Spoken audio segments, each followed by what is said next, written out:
in a washing machine. Shady stepdad tried to whisk away my inheritance. I brought him to streets. I'm new to this sub. I was searching for something and I landed up here. Reading so many similar stories, I want to give a shot at mine. So here we go. I recently turned 18, which I desperately wanted to, for the last few months. You see, my dad died when I was a little boy, 7 I think. I have a very faint memory of him. Then a few years later, my mom got married to my stepdad. I don't know why, but I never felt comfortable around him. He gave me a very shady vibe. I always knew he was not the kind of man he had been portraying himself to be in front of my mom. I'm an introvert. More than talking, I like to observe people. That's how I concluded he was not the person he was playing. Initially, I tried to caution Mom about him, but she snapped my feeling and asked me to put an effort to build a relationship with my new family. She thought I was just jealous. I was, but my concerns were also valid. He had a daughter, Martha, who was of my age. We didn't get along well for obvious reasons. She was a dumb brat. She threw tantrums at us from the moment we came to her house. There was one more thing I hated about my mom's second wedding. It was we who had to make all the compromises. I mean, Mom and I had to move to his place because his princess didn't want to leave her house. I was transferred to her school because it would be easier for them to pick it up and drop both kids at once. You know what happens to a new kid in a school? On top of that, Martha would gang up with other bullies and pick up on me. I told her to Mom, but that didn't help. Mom dismissed it and said she would not interfere in the siblings' matters. Plus, I was bullied even more on the next day, but thankfully, it soon ended. I was good in math, which kinda saved my butt as I helped other kids during recess. Soon I made friends and it got better for me. However, having her in the house was still horrible. I used to get mad at Mom for overshowering her love on Martha. I hated it because Martha didn't reciprocate my mom's love, and on top of that, she would be mean to my mom. She would yell at her every now and then to not cross her boundaries. Eventually, I got distant from Mom, and she was more busy making relationships with her new husband and stepdaughter. During that phase, I got closer to my grandparents. They were quite well off. They had this big house with a pool and a huge garden. I used to spend most of my days off from school at my grandparents'. When Martha got to know about the pool, she tagged along with me. I hated it. I told my mom not to send Martha with me because we couldn't stand each other. She asked me to take this as a way of bonding with her. I said I didn't want to bond with her because she is a horrible person, but my mom would ask me to be a bigger person and initiate the goodness. I was just 4 months older than Martha, and yet my mom would ask me to compromise because apparently I was her big brother. I was too small to rebel, so most of the time I would have to suck it up. Martha was not attached to my grandparents. The only reason she wanted to go there was because of the pool. She was an evil kid and would always get away with her nuisance. Her dad pampered her to the core, and my mom chose to look the other way, but my grandparents were able to see through her cute dumbness. They would put her in her place if she ever crossed her line. To my grandparents, I was the only one who was truly their family. It was natural for them to be protective of me. You see, my dad was the only child of my grandparents, so they didn't have to invest a lot in raising children. They had invested in some good properties over the years, which compounded in their old age. They had an asset manager to handle everything because they were not capable of handling it on their own. My stepdad worked as an account manager in a private bank, so he had experience in handling some money matters. My mom recommended him to my grandparents. Initially, they refused, but eventually my stepdad was able to win their trust and my grandparents hired him to manage their assets. I was not happy with their decision to let stepdad manage their assets, but I was a young boy who would listen to me in money matters. He tried hard to impress my grandparents and put up a gentleman's mask. I was able to see through his acts. I just wanted to turn 18 so that I could live my life on my own. However, when I was 17, my mom went with my grandparents for a month-long trip. It was supposed to be a family trip, but unfortunately our high school test got postponed and we had to stay. Stepdad opted to stay and take care of us. I hated to have him in the house. He shows his true colors when Mom is not around. My test was over in a week. To avoid seeing him around, I took up a part-time job at a grocery store. I came home only at night. He tried to school me, asking where I was spending my days. He said he's my legal guardian, so he's entitled to watch over me. Legal guardian my butt. I said Mom is my legal guardian, and she knows where I'm spending my days, so I don't need to tell you. He didn't like my assertiveness. However, my arrogance was short-lived because a week later I got the news that my mom and my grandparents died in a car accident. I felt so horrible that I was unable to accept the truth. It took 2 days for their dead bodies to be shipped to our place. Every second of those days, I prayed they were different people and not them. They say denial is the first stage of grief. I was in denial that something this horrendous would happen to me. I was hoping that some miracle would happen and they would pop up and say that they were alive. I was in a different zone on those 2 days. I refused to accept that they were no more. My mother's side of the family came to support me, but I refused to accept anyone's condolences until I saw my family's lifeless bodies myself. I rushed to my room and locked up myself for days. I was angry at them for leaving me alone with this wicked man. I was angry at God, angry at my dad, angry at my mom, angry at my grandparents, as how could they? I just couldn't take that grief. My uncle helped me a lot in navigating through it. I was so grief-stricken that I couldn't speak a word at their funeral. Stepdad gave them an honorable farewell. The fact that all of them who I thought to be family left together, and the worst part of it was they left me to a man whom I hated the most. At the funeral, a lawyer approached me. I'd never met a lawyer before. My mom had no big assets. She did a normal job. She had a house that she had sold off before moving to Stepdad's place. There was insurance money and all, but I was not too hopeful about it because of her profound love for Stepdad and Martha. I was right. As per Mom's will, 75% of the assets, which were her insurance and money left in the bank account, would go to my stepdad, and I get 25% of it. However, the real show began when the lawyer read out my grandfather's will. As per that, 20% would go to charity and the remaining 80% would be divided between me and Mom. In case one of us died, their portion would go to the other one, and under unforeseen circumstances, if both of us died, the entire inheritance would go to the charity. In this case, my mother's portion would be inherited by me, which made me the owner of 80% of the wealth. However, there was a clause that dictated I'd be able to have possession of the assets only after I turned 18. Until then, the asset would be controlled by my legal guardian, which was my mom. Now that my mother was not there, my legal guardian would ultimately be my stepdad, whether I like it or not. The responsibility of taking care of my grandparents' wealth took over my grief to an extent. On top of that, I had to deal with the greediness of my stepdad. So sorrow kind of took a back seat. Not to mention that my stepdad was not happy to see me becoming a millionaire overnight. His behavior towards me completely changed. He acted as the most caring person in the world, the same act which he used to put in front of my mother and grandparents. In the initial days, I used to be put up in my room. He would bring me food and soup and would knock my door often to check on me.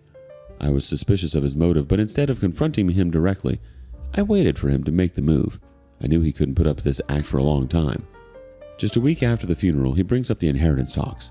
He goes, "As you know, I used to handle your grandparents' assets. Sadly, they are no more. In order to continue my work, I would need you to sign those papers for approval." It was too overwhelming for me. I was scared that he would exploit my vulnerability. I had watched and read too much fiction where the main character loses everything by signing some unverified documents. So I asked him if this document would be to rehire him as the asset manager. He was taken aback by my question. Maybe he didn't see that coming. He said, "Partly, yes." I was like, "What's the whole thing?" He said I was too young to understand this. I insisted he made me understand, or else I wouldn't sign anything. He said these things were too complicated for a 17-year-old, but he would try the layman's explanation for my understanding. He said in the absence of my mom, he is my uncontested legal guardian. Fair enough. So I should hand over the inheritance to him. Since he is experienced in money matters, he would not only keep it secure, but also grow it for me. I clarified, "You want me to give you access to manage my money, right?" He replied, well, slightly different. To ease up the complexities, I would want you to transfer them in my name." I lost my mind. He had been hiding his greed under the wordy jargon, but when I broke it down for him, he had no other way to admit his true intentions. I made it more evident to him that I understood everything. I asked, "So you want to own my grandparents' wealth, don't you?" He understood he was caught off guard. "It's for your own good. I'll help it grow." I was like, "You could do it by being my manager. Why do you have to be an owner?" He said, "You're teenage. You are raging with hormones. Money is known to bring the worst out of a person. What if you give it into the wrong company and empty your family's wealth? So it's better if I safeguard it for you." I rolled my eyes and he said, "You know how women hunt for men with money. What if a girl traps you into marriage and then divorces you and takes away all your wealth for alimony? You're too naive for the cruel world out there." I took out my phone and searched for the law around prenup. He didn't realize I was able to see through his BS. He goes, "If you think you'll be able to dodge all these bullets, think about your relatives and friends who would try to manipulate you and exploit you for the money." I snapped at him. "Glad you brought this up. If anyone who is manipulating me now, it's you. I'm not a fool to fall for your pretentious mask. You think me to be a dummy like your bimbo daughter, but mind you, I am not. I may be 17 and may not have experience in money matters, but I have the intelligence to differentiate between reality and a facade, so back off. You're not getting anything from here. He went away that day but tried to convince me again, but I put my foot down and said a big no. I'm not going to transfer any bit of the inheritance to him. Eventually, he returned bitter towards me. He started counting the favors he had done for me.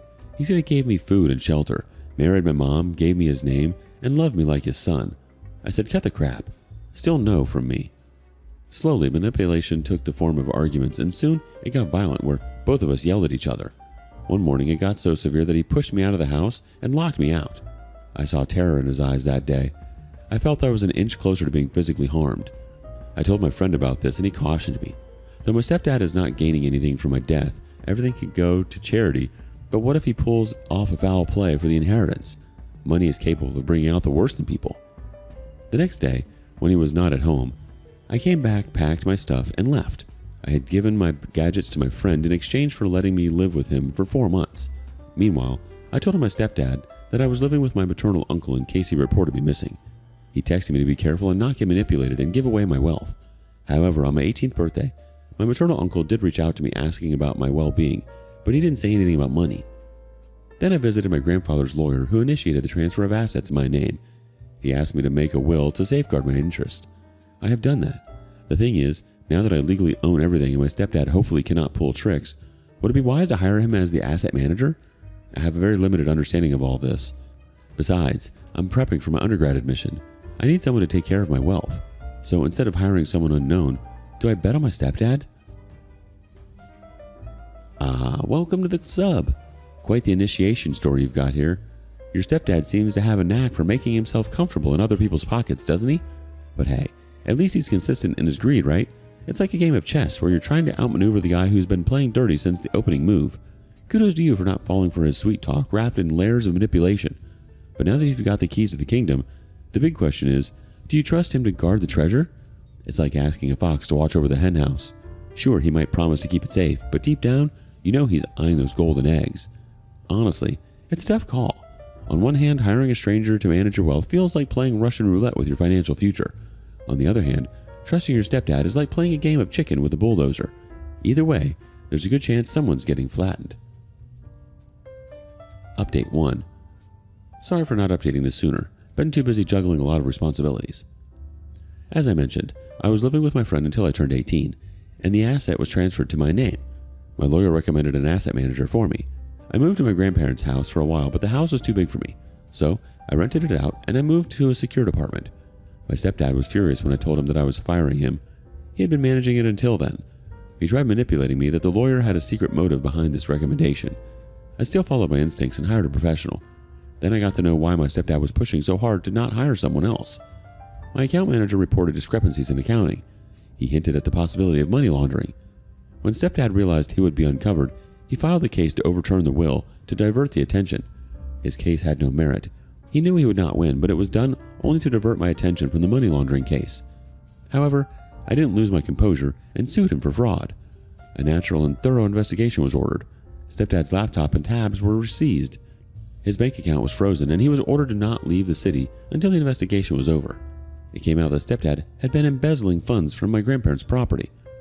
He lost both of his lawsuits. His plea for overturning the will was thrown away on the first day of the hearing. For the money laundering suit filed by me, he tried his best to defend himself, but he could not. His shady activities were not new. He had been doing this ever since my grandparents hired him. After their death, he thought he got a free hand and whisked about $150,000 in total through all assets. However, when he realized that I was not easy to manipulate, he tried to cover it up and put back some money to fill the holes, but it was a huge gap to cover up. The court ordered him to pay all the money he had siphoned. He was heavily fined to trade off his prison time. Not only this, he was asked to pay me the court case charges. Whatever he received from Mom's will was gone in paying the fine and compensation. In the end, he was barely left with anything but a knee-deep debt. He ultimately had to sell his house to pay for the $150,000 money he had embezzled from my grandparents' property. I made everything sound so easy, but trust me, it was not. When I pressed him with the money laundering case, I had to face a lot of brunt from him. He tried all the tricks to back me. From manipulating me into thinking I wasn't capable enough to handle everything alone, and that I needed a guardian over me, to guilt-tripping me that my mom would have been so hurt to know I had sued her husband. He did it all. he was dang good at it. At one point, I actually started questioning myself whether I really would be able to handle everything alone, or do I need an arsenal with me? If none of these tricks worked, he tried to threaten me. For many days, I felt someone was following me. I got threatening notes pasted on my car window. I couldn't do anything because there was no evidence that it was him. When I confronted him, he gave an evil laugh and said maybe I should be alert. It's not new that people get killed for money. That was when I left my grandparents' house and shifted to an apartment. I felt unsafe in a big house. Apartment seemed a lot safer. Not only him, but his loser daughter also came behind me. She was not as smart as her dad, who did not leave a footprint of his threats. The dumb girl came directly to my door. She screamed at me for bringing them to the streets. I said, now you would understand how one feels to leave their house. Remember how you used to mock me as a kid when I cried because Mom sold our house? Karma's a witch, you know. She called me names and I gave it back to her. She got so furious that she tried to punch me in the face. I dodged it and unleashed my dog on her. She left with bruises and wounds from the encounter with my dog. Dogs are dang faithful. However, after the court case gave the judgment in my favor, my lawyer asked me to get a restraining order against them with reference to the incidents happening to me, threat messages, etc. I managed to get a temporary restraining order for 6 months because they don't have a criminal history, and there was no evidence except for Martha banging at my door. It's almost 4 months since all this ended. I have enrolled in an undergrad school, and by the way, I'm pursuing law. I feel like I would need to know the law of the land to handle the wealth, so what better than saving the attorney's charges? I'm also planning to take a crash course on investing in finance so that I understand what my account manager is up to. Now, I don't have any other option than to trust him blindly. In a nutshell, life got better. Thank you guys for all the empathy and love.